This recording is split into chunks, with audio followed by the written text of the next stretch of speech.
ఢిల్లీ, హర్యానా, పంజాబ్లలో రైతు సంఘాల నేతలు రైలు రోకో చేపట్టేందుకు సిద్ధమవుతున్నారు.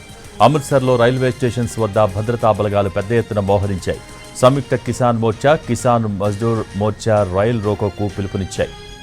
అన్ని పంటలకు కనీస మద్దతు ధర కోసం చట్టపరమైన హామీ ఇవ్వాలని రైతులు డిమాండ్ చేస్తున్నారు.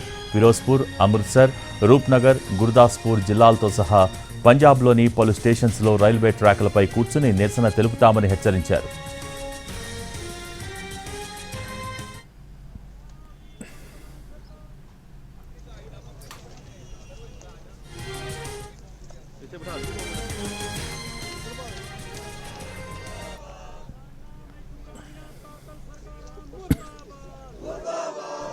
రైతుల ఢిల్లీ చలో మార్చ్ ఫిబ్రవరి 13 నుంచి ప్రారంభమైంది. ఢిల్లీకి బయలుదేరిన రైతులను భద్రతా బలగాలు అడ్డుకోవడంతో పంజాబ్, హర్యానా మధ్య శంభు, కనౌరి సరిహద్దుల్లోనే టెంట్లు వేసుకుని నిరసన వ్యక్తం చేస్తున్నారు.